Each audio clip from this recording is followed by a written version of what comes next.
Nakakagamot ng bukol, ng cyst, ng goiter.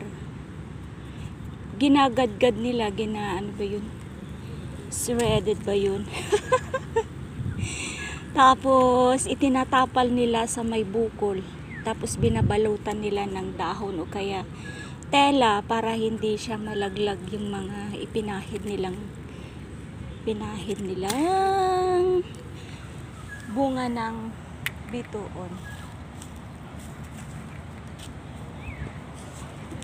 Nagawa ko na rin na i-infuse oil ito. 2 weeks. Ayun, dami siya oh. 2 weeks.